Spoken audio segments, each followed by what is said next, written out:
We are live again for time number 2 right here, but we need to make sure that we go live over on Instagram so everyone can check us out over there. Thank you very much for joining us here at the Patrick Carr Show. It is Wednesday, June the 10th, everyone. And yesterday we had a very slow show for you. It was very quick and to the point. Today, I promise you, going to bring you a lot more information. I got a real treat of a show for you, all sorts of great stuff for us to be able to get to with you today. We're going to be talking about ice cream trucks. Never thought I'd say that. We're going to be talking about Love Island. We're going to be talking about AI and the power war that is going on. Of course, everyone's talking about the Carmelo Anthony sentencing that happened. And then a story coming to us from a viewer over in Winter Garden, everyone. You're not going to want to miss this one. A sheriff's deputy has been arrested over there. We're going to give you all the details and exactly what is going on over in Winter Garden. Folks, I want to start off our first story with something I never thought I'd say on the show. We got ourselves a little bit of an ice cream battle going on. Yeah, I don't know how else to say it. So if you have not heard, let me bring this story up here because it is a really interesting one and what I call the tale of two cities between two different counties right now. Anthony, we talked about this one a little bit earlier. In Polk County back in April, let's rewind. I'm going to actually start with Orange County. Sheriff John Mina decided that he was going to fund a ice cream truck with $90,000 worth of seized drug money. So he's got $90,000 seized from drug dealers, and he says, you know what? We're going to do something like build an ice cream truck from the Orange County Sheriff's Office, and we're going to give away ice cream kits. The takeaway was not exactly what he expected back in February of this year. People were very mixed on this. Orlando Weekly called it, quote, a questionable expenditure. I mean, there were people that said, I remember this. They were like, no one wants this. And I look back at this and I think to myself, okay, I think the guy had probably a good heart in this thing, but I don't think that it was probably framed the right way. Here, we took a bunch of drug money and now we're going to give you an ice cream truck. Meanwhile, people are like, maybe you could do something about the crime that's happening in our city, or I don't know, maybe you could do something about downtown or, a lot of other things. I don't think many citizens in Orange County were like, you know what? What we need right now with that drug bust money is, could you please go make an ice cream truck for us? Because we could use the city of Orange County coming down the street in their ice cream truck, because that's going to be the best use of taxpayer funds. I basically think that's what people were thinking. Now, contrast that about a month or so, a little over a month ago, our Grady Judd, just one county over, okay, he goes into Manatee County. He goes to the Mix and Swirl, which was a institution over in that county that been around for 40 years. And he goes ahead and gets a handoff of their ice cream truck over to his department. Basically, what he frames it as is, we're taking this family institution over here and we're continuing it through the Polk County Sheriff's Department. And I'm going to tell you what, the reaction, completely different, everyone. And this goes to show that when you do things the right way by a county, how different, completely the same thing, ice cream truck to citizens can be framed and can be taken in by citizens. People are loving this over in Polk County. I'm watching the videos of this happening and going down over there, Anthony, and people are loving Grady Judd. I mean, frankly, who doesn't love Grady Judd? I mean, the difference is so stark between Grady Judd and what we have here in Orange County that it's just not even funny. There are people that live in Polk County because of Grady Judd. And yet there are people that are leaving Orange County because of how unsafe it is or perceived unsafety of what we have here. For me, it just couldn't be more of a tale of two cities right here that are just so close, but yet miles apart in the perception they have of their sheriff's office.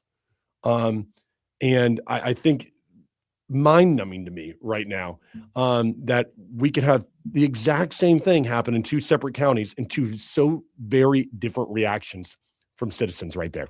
Yeah, it's definitely interesting. I mean, why why just a couple months ago, why take this drug money? And I know you're trying to do good, but an ice cream truck, come on, people. Like, what is It's just not, yeah, it's just not a good look, right? and the other aspect, which people are going to complain, be like, oh, what about this county? But they're doing it differently because they're trying to help a small business. They're trying to bring it back. Yeah. So, I mean, Judd said, quote, the Mixons are an institution, end quote, and he wanted to carry the tradition on through the Polk County Sheriff's Department. Meanwhile, you have our guy over here, Mina. He says, look, we got a bunch of money from a drug bust. Let's go buy an ice cream truck. You can have the same result, but the framing and the narrative around it for citizens means something. One person is trying to get out there into the community and say, let's carry on a tradition. Let's allow somebody who's going to be phasing out their business, who has done such great work in the community, to continue to see that work flourish. That's called community outreach, everybody. And another one says, hey, we got 100 G's over here. What do we want to do with this? Ice cream truck. That seems like the reasonable thing for us to do right now. I mean, if anything, this is just Grady Judd just going ahead and going, oh, yeah, 2 months ago they did that. It didn't work. And then Grady Judd sat around there and went, yeah, we'll approve it and show them how you're supposed to do it right. I think the difference is if that, I don't know how much money they seized in that drug thing, but instead of like buying $90,000. that's how much, dang. If instead of doing like just buying the ice cream truck and just help out that small business, help out that ice cream business, that would have been a great thing. Be like, look, we took this drug money and we're helping out small businesses in Orlando and doing that instead of. Can you imagine, bro? There had to be some intern at the sheriff's office in Orange County that was sitting there and they were like, all right, guys, well, they're all sitting around a table and like, well, we got $90,000 from that drug bust we did last week. Anyone have any ideas of what we should do with it? And then like somebody reasonable said, you know what, maybe you want to do something like maybe hire a new officer. We could put someone downtown. We could maybe do some kind of task force to maybe work on the violent crime that we have downtown, something like that. And everyone's like, all right.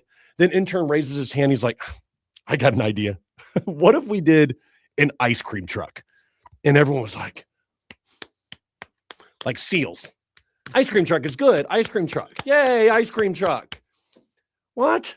Like, there was no reasonable person in the room who said, excuse me, like, I don't know if our department has got maybe the best reputation working right now in Orange County and around Orlando.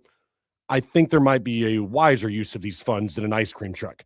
Everyone's like, no, ice cream truck, ice cream truck, ice cream truck.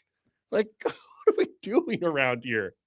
So like, crazy. it's so funny to me, Anthony. Like, of course, we've got some negative stories about the county and city, but it's just, you look at this and you think like you can't even write a script for this right now.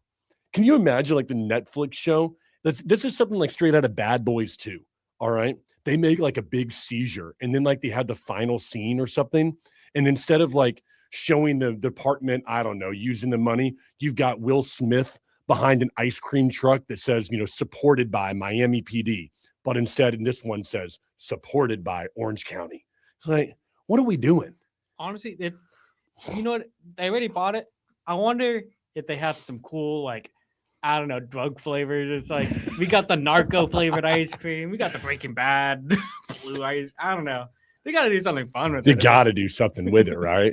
I couldn't agree with you more. I hope they've got some good flavor. And then I want to know this. Like, we'll go on to the next story because I love the next one. But I have to be thinking, who they paying to run this damn ice cream thing? Are we paying people to then sit behind there and do this? Is just like sitting there in a parking lot somewhere right now? Like, what are we doing with an ice cream truck?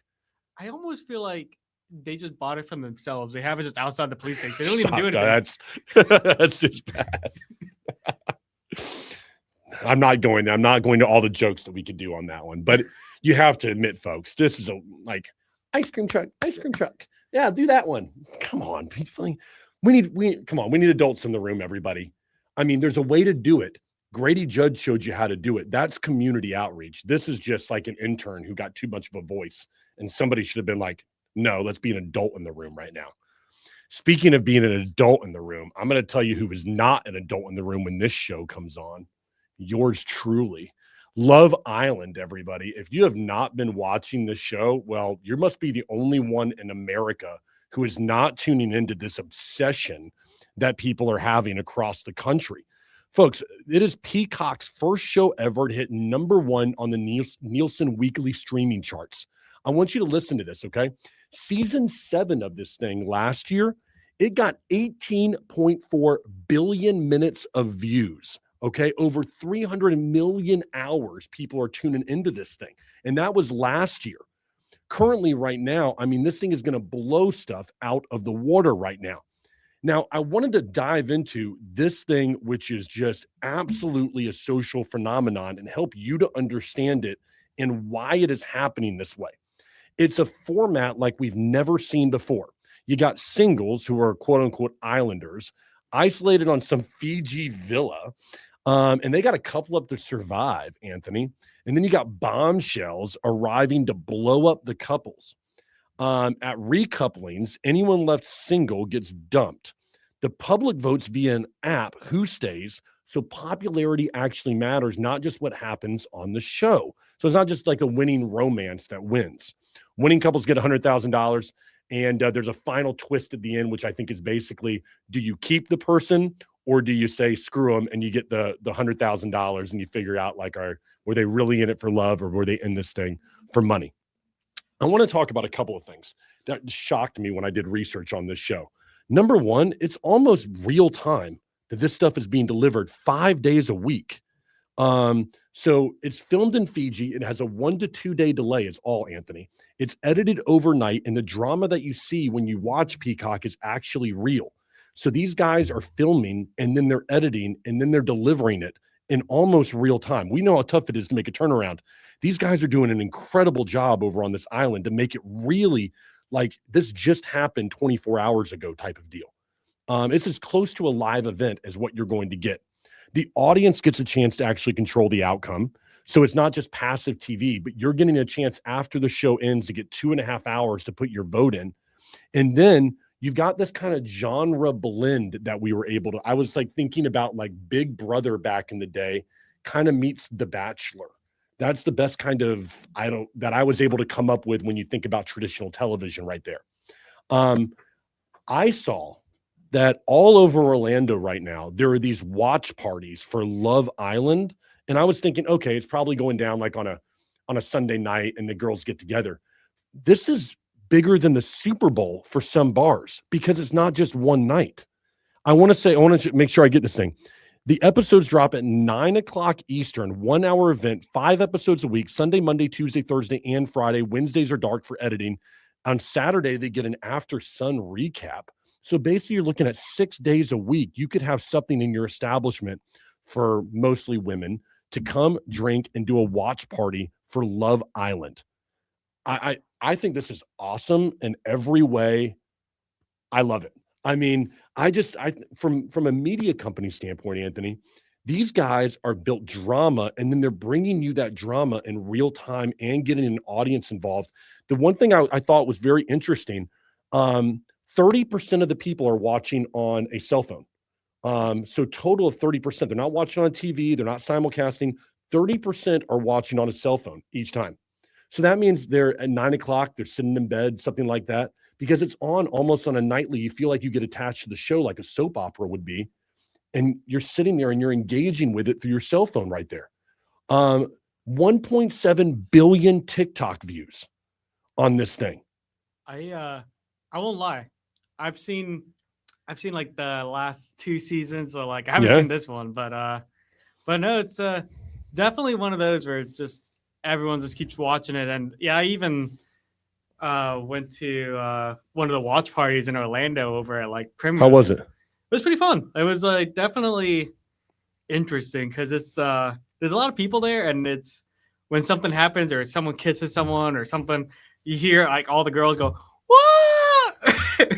And then when they're doing the votes and then something's happening, like, boo, everyone's just yelling. It's almost like the Super Bowl. It's kind of funny. It's kind of crazy. As we were doing, as I was looking for this and we were doing research on it, it said that a lot of places, like bars, are loving this show. Oh yeah. Because what's happening is that you get an activity now that brings people out, these watch parties 5 days a week, maybe even 6. For an hour, people are sitting there, dinner, drinks. This is the kind of stuff I love. Like when you can get an audience involved with this thing, and you've got a really entertaining show, win-win. I mean, it's not very I mean, if you're going to pick a winning show, put a bunch of good-looking people on an island, put in some drama and some relationships, right? And you got yourself a winning formula. I mean, back in the day, this started with Road Rules, with The Real World that was on MTV. I mean, we saw the winning formula at that time. Now they've just basically made the people in bikinis and put them on an island somewhere and made it real-time drama and let people vote on it. It's just gotten better, more addicting right there. I'm in the research that I'm doing, I want to watch this show now. You know, I don't watch TV except for Yellowstone and Dunn Ridge. But if I was, this looks like a lot of fun to watch. Yeah, it definitely depends on like the season too, because I think it was like I think the first one I watched was like 2 seasons ago or something, and the cast of people that they had, it was pretty entertaining. The last one was just like, all right, it depends on like who's there. Some people like, yeah, like, man, these are some crazy people that they bring in, but it's kind of fun. I like it. I mean, I think it's just I think it's great for bars and these restaurants to get a chance to do it. We've got a list of them across Orlando, but I didn't get a chance to verify this list, so I really want to be careful about saying the list because I'm not verified on this. Do you think I should throw it? I mean, I can say I'm not verified on it, but that's true. I mean, throw it the out? one I for sure know is like Primrose Bowl. Primrose? Yeah. Primrose in Orlando. Okay. Savoy? Is that how you pronounce it? Savoy? Ooh, Savoy? On Paradise Patio, it's free Tuesdays 8. Tom's Watch Bar and International, Lamp and Shade, Mills 50, Keg Social, Waterford Lakes, Curious Cork and Lake Nona, Oviedo Park Pub came up here, and each of these have different nights that you can actually go to them if you'd like to. Again, haven't verified those right there, but I mean, they're popping up right here as we did our research. So I know there's a lot more. I've seen some Instagram posts. I don't want to show favoritism. Those are just the ones that popped up right there. One thing that's definitely pretty interesting, at least from with the show, is that sometimes they'll have them on, and then later on they'll find a post that they did. I think it was last season that someone put on Twitter, something that was like bad, and then they just found out. So literally, like halfway through the season, they just kick it out, like of the show. Wow! So like one day, like they go to bed, and then the next day, that person's just no longer there. And the people in the show don't know why, but we know as an audience, we're like, oh, it's because they did this or this. Yeah, that's such a unique thing about being there. From what I understand about the cast, they're secluded from what is going on with the public. Mm-hmm. So they don't really understand how the public perception is of them. Like, they don't know whether they're being framed as the bad guy, the good guy, who they are right now on this show, which I find to be extremely unique because I think that what it does is and make sure that they don't alter their behavior based on outside influence. And I don't know whether that's true or not, but I really like that idea that they're secluded and they are who they are. And then you're letting the public is making this judgment about this person and what they're seeing. Very unique. Yeah, love it. I want to move on to a story that has national implications right now. Folks, if you watch the show Shark Tank, you're going to know the next guy that we're talking about. It is Mr. Wonderful. That's right. You know the guy who sits in the middle. He's a little bit of a jerk to everyone. You look at him as kind of just the guy who's a jerk on Shark Tank, and maybe he made a couple millions through an educational software. But he is back in the news because he has been pushing the largest data center in the world to be built in the Utah desert. Now, it would be twice the size of Manhattan, about 40,000 acres in Box Elder County. Like I said, the world's largest data center, and he is the one who is behind it. I want to talk about this because I think that it speaks to a bigger issue that we have right now. No one is talking about. People aren't talking about how the industry works with AI. Because what we think about with AI is very simple. We think about things like ChatGPT, OpenAI. We think about Anthropic and companies like that are doing Claude. You think about your AI providers, but rarely do we think about what is happening behind the scenes of these AI providers. So let me kind of build a little bit of an understanding with you together, all right? Because we were doing a lot of research on this and we were very surprised. And Anthony, correct me if I'm wrong on some of this, but what we looked at was, how do these data centers work? Why are there 4,000 of them around the United States, either currently in production or going to be made? We looked at that last week. And then we have huge data centers like this that people are trying to get funding for to make. What's happening? Well, come to find out that your search on ChatGPT takes a lot of, and it takes people and it takes servers to be able to facilitate that search. It used to be that when you went to Google and you just simply said restaurant near me, it gives you restaurants, right? Now you go into ChatGPT and say that, it gives you restaurants, the reviews, a bunch of other information. It goes by your past search history and it tries to recommend things that you would like. That takes a lot more computing power. And so these data centers are needing to be built in order to handle that computing power that is necessary that AI is generating right now. Now, who owns these data centers though? Well, for the most part, they're being run by the big four. That's going to be your Amazon, your Meta, your Google, and one other one, Amazon, Meta, Google, and we've always missed the fourth one. God, why do we always miss the fourth one?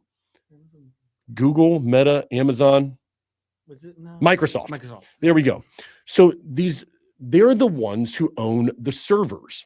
So what's happening is that your typical like Anthropic is for the most part renting server space from your Amazons and your big players that are out there. And these servers are being held in these data centers. And a lot of these, when we talk about servers, most of these are going to be NVIDIA chips. You've heard the name NVIDIA thrown around left and right if you follow the stock market or, who's powering AI. And so you've got this race right now of who's going to power the AI generation that we're in. And so when you think about data centers, really look at those as the backbone behind your AI search right now. And there's a race for the real estate that it's going to take to build these data centers. Because here's the thing, everybody, they take up a lot of power. So this data center that Mr. Wonderful was considering or trying to get built in Utah uses the power of Manhattan, everybody. So the power of a large city to run this thing. And so when you look at that, if it's going to take up more power than the entire state of Utah does right now, then you've got to get that power from somewhere. Where they're going to get it from natural gas is where they were going to get it from. Well, there's only a limited number of places where you can build this. There's only a limited number of places that have the resources to sustain the kind of power that it's going to take to run something like this. And so what you have is not only a race to build, you have a race for the real estate in order to build these data centers.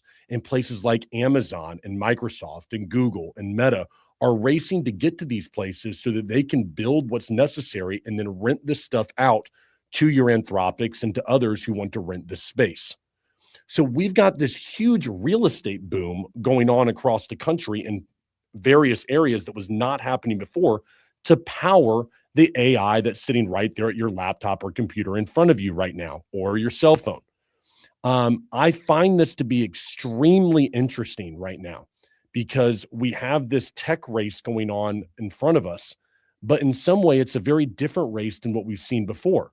We understand what's needed. It just needs more power, more space. And where exactly is this power going to come from? And I think it sparks what I'm seeing is it's going to spark the nuclear conversation again very quickly. Because when you look at this moving into Utah, there's a lot of water that's going to be needed, natural gas that's going to be needed. I get it. But then what? There's only so much natural gas. There's only so many locations. Eventually, you've got to find a way to power these things if we're going to continue on this way. I don't know what that looks like, but this is a conversation we need to continue to have. And nobody seems to want to talk about how we're going to power AI, just that AI needs to continue to progress so that we can make our lives easier, better. And, blah. We talk about the unemployment side, all that stuff. We rarely talk about how's this whole thing going to work? Like, how are we going to cool these data centers with enough water? How are we going to power these things with enough electricity? These are things that, as we grow AI, are going to be more and more necessary in our lives to be thinking about. And Mr. Wonderful over here, sorry, alarm. Mr. Wonderful over here, while he is, I guess you'd say, a great character, he ain't very concerned about the environment in Utah. The other side of things that was shocking to me about this story, when it comes to Mr. Wonderful, is he did this interview with Tucker Carlson, and it was a very telling interview. In the interview, Tucker rightly questions him and says, hold on, you're asking to build this largest data center in the world, and you want the citizens of Utah with their tax dollars to subsidize and pay for this facility to be built. And Tucker says, this doesn't make any sense to me. This should be private money that builds this, because it's going to be the private industry that that benefits from it, not the people. And his response was, welcome to America, buddy. By the way, he's not even American. All right. So he's from Canada. But when I think about that, I'm like, oh no, I don't like this right here. Okay. Because of this, one of the things that we don't understand, and you can disagree with me on this, and we can, there are two sides of the economy of AI.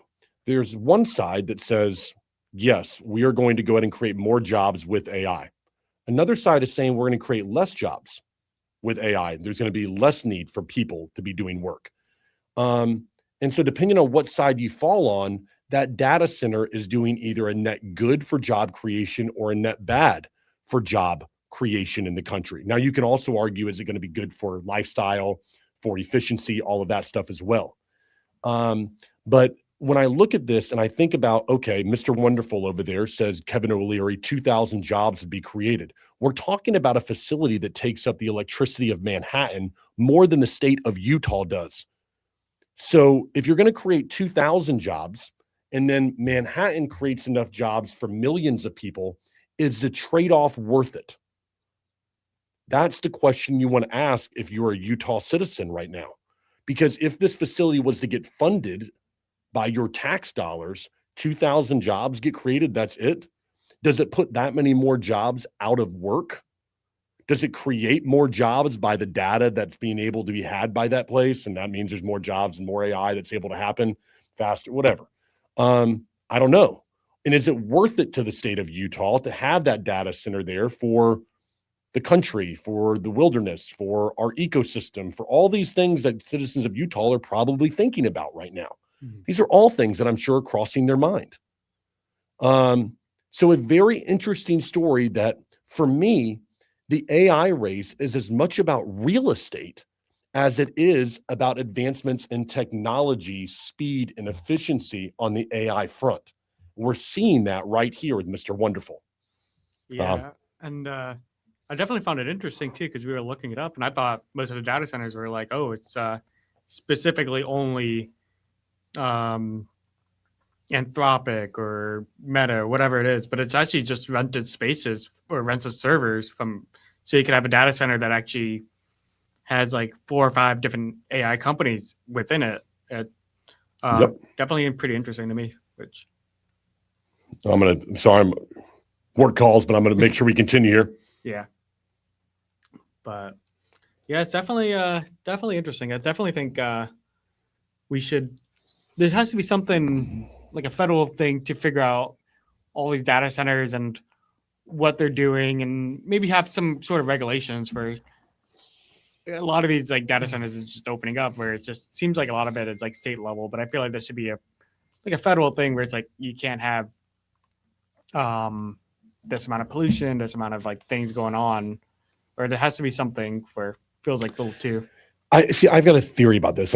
We got a little extra time, so it's great, everybody. But my theory on this, though, is I don't think many people care about the environment when it comes to, if you had to compare, in other words, if you had to compare, do I get faster, more efficient AI that can help my life be easier, or do I save a few trees and the environment? Mm-hmm. I think most people care about their own lives and not the long-term health of our ecosystem. Yeah. I think that 90% of people in the country would make that trade-off in a second. Mm-hmm. And these companies know that. And so while there are a good number of people, millions, who do genuinely care about water, cattle, crops, those things, the average American who's living in the suburbs of Chicago right now, they just want to be able to plug in their Mac Mini, and they want it to work fast, and they want more AI to be able to make more money or to run their company more efficiently. That's the fact.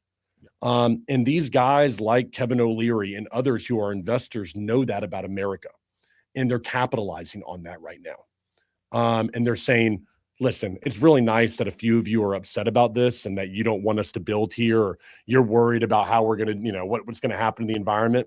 But we know the vast majority of Americans don't give a crap, and all they care about is the result that they're going to get from AI, not what it's going to cost them in the environment. I may not like that. You may not like that, but that's where they're at. Yeah. And if you need more evidence of that, Anthony, if people do, we're not building just one. We're building like 4,000 data centers across the country, everybody. This just happens to be the largest one that Kevin O'Leary was trying to recommend. But if you look across the country, this is far from the only one. And so don't think that this is just one person who doesn't care about the environment. It's a real symbol of what's going on everywhere right now. It's symbolic. One thing I want to point out too that I find interesting is that some of these data centers, you don't even know that they're data centers, because I have one that's right next to my apartment. I drive by it every single day, and it has like this really cool orange building, and it's like has all these like different shapes. And I was like, oh man, this is weird. I thought it was just an office building, but no, it's a data center. It's all these places you think is just a regular office building. It's actually data centers opening up. You're right. You may not even know. We got to move on to our next story here. This is making national news, everybody. The verdict is in on the murder of Austin Metcalf. A Collin County jury convicted 19-year-old Carmelo Anthony of murder and sentenced him to 35 years for fatally stabbing 17-year-old Austin Metcalf on April the 2nd, 2025, at a track meet in Frisco, Texas. The jury deliberated only for 2 hours and 20 minutes, Anthony. He faced 5 to 99 years. Jurors could have found sudden passion, capping it at 20. They declined to do that. In the courtroom upon the reading, Anthony broke down into tears. He will be eligible for parole in 17.5 years. He was given 35 years, but he will be eligible for parole in 17 of those years right there. I want to focus here on a couple of different things. Number one, the statements from Metcalf's both brother and father. The brother took the stand, and his quote was extremely telling. He said, quote, "Now I want everything taken from you. You took everything from me. I wake up every morning and his door is still shut," end quote. Powerful. Metcalf's father said, this is really tough.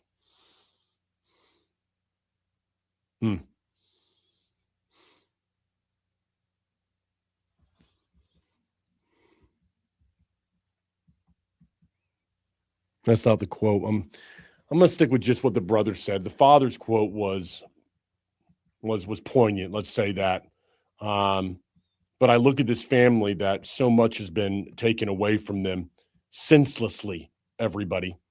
The only reason this case got any kind of publicity was because there was a race factor that people attempted to bring into this thing. Folks, when you have a jury that takes 2 hours and 20 minutes in a murder case, the facts of the case are extremely clear.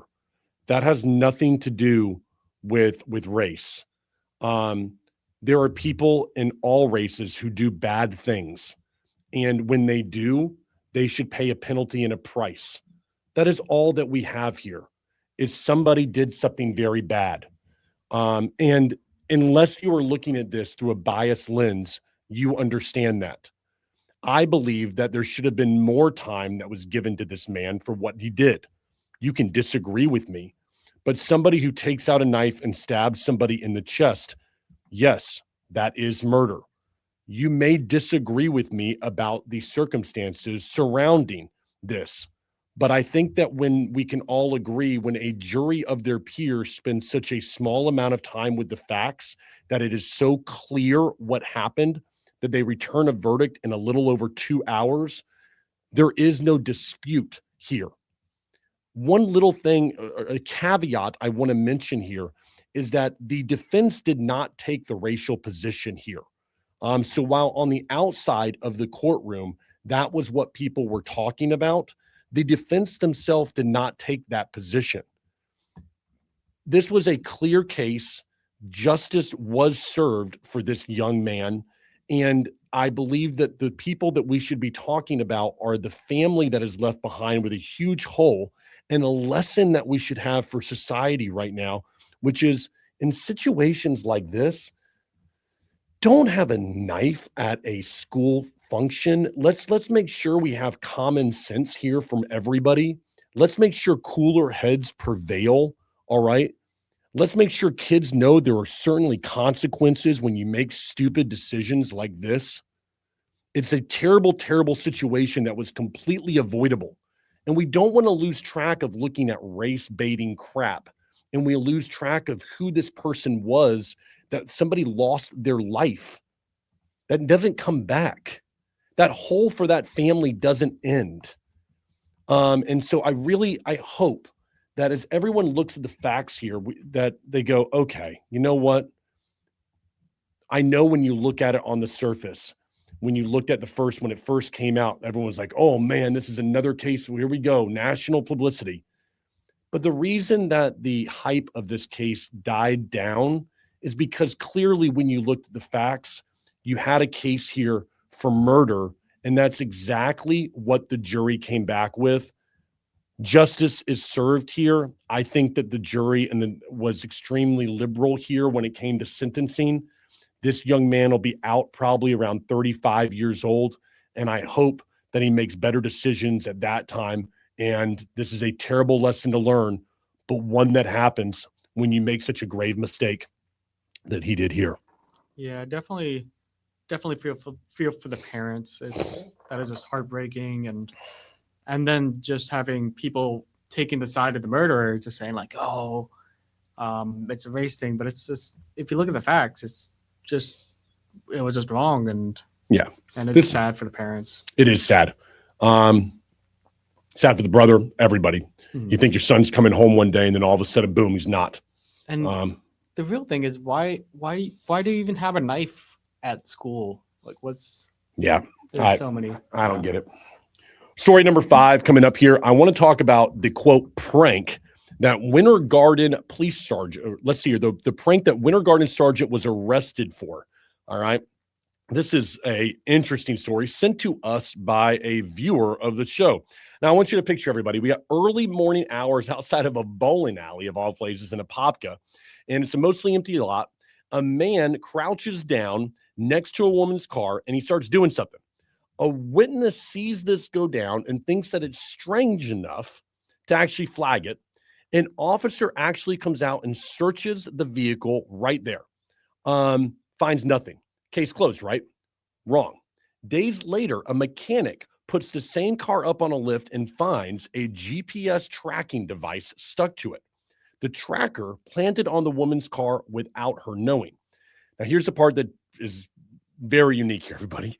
The man crouched next to the car wasn't some random creeper, all right? It was a sergeant of the Winter Garden Police Department, 10 years on the force, a guy who was just promoted this past year. His name is Brian Stubbs, a 36-year-old veteran of the Winter Garden Police Department.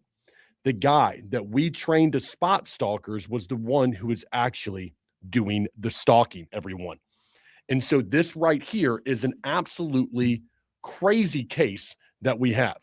Stubbs turned himself into Orange County Tuesday. He is facing 3 charges: installing a traffic device without consent, unauthorized access to electronic device, and stalking. And listen to the two sides. Investigators ask, "What are you doing?" And he says, quote, "Pranking a friend." Meanwhile, that so-called friend says she had, quote, "concerns for her safety. It was no joke to her." So now we have two investigations that are going on side by side. I want everyone to know. You've got the Apopka PD, and they've got a criminal case. And then you've got Winter Garden, and they're doing their own internal affairs review on the inside right there of this guy. Now, here's what we said. The department's line is these allegations do not reflect the standards that we expect from our personnel. I like to see that from the people over there. I want to talk about something that nobody understands. I want to make sure I get this right because, yeah, it's true. He is on a paid administrative leave right now. So taxpayers are paying for him to be on leave charged with stalking. How do you feel about that? If you're over in, let's see, you're over in Winter Garden right now, your tax dollars are going to this man who is building his case for defense against stalking charges for placing a tracking device for a prank on a woman's car. He admits to putting the tracking device on the car. And people go, oh boy, Patrick, here you go again. Criticize, but don't have any answers or solutions. Wrong again. I got a solution to this. When a police officer is involved in a case like this, it's very simple what should happen. You just need the choice to come down from whoever is leading the department, all right?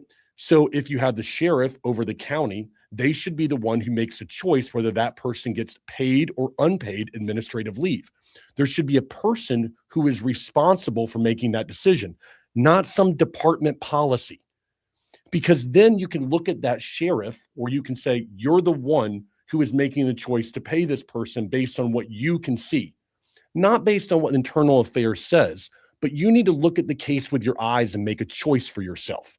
And so when I see this right here, I look and go, why are we paying somebody? Or who's the one who makes that choice?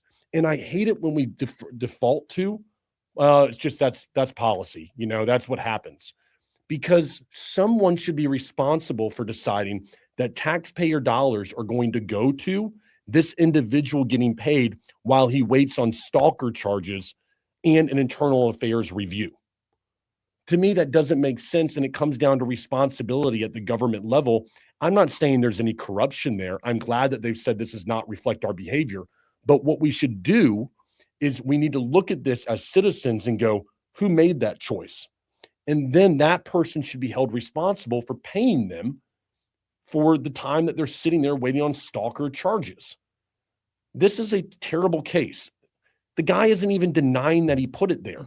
He's using some stupid thing like you see on a YouTube video. Oh, it was just a prank that I was doing on this person. Just, thought I'd just reach underneath and put a tracking device on him. Ha ha. Like, good thing you're not a comedian. Like, what joke do you think this is going to be exactly? So the guy should be removed from the police department. All right. Charges should be filed, full extent of the law. I understand he's charged. He hasn't been convicted. I got it. There's some Bill of Rights that he has. Cool. Check. And I think the case is pretty obvious right here what the guy was doing. I don't know what else you're doing as a joke with a tracking device right now. I think I know what we should do. What's you said last year you got promoted, right? I think we need to promote him again to Dumb Person of the Week. Dumb Person of the Week.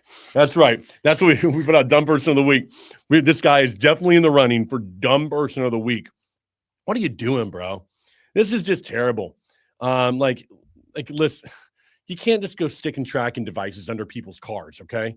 Not a good look for the Winter Garden Police Department, all right? So I want to end right there, everybody. We've got a lot of great stories that we've been able to bring you. I got to get back to work.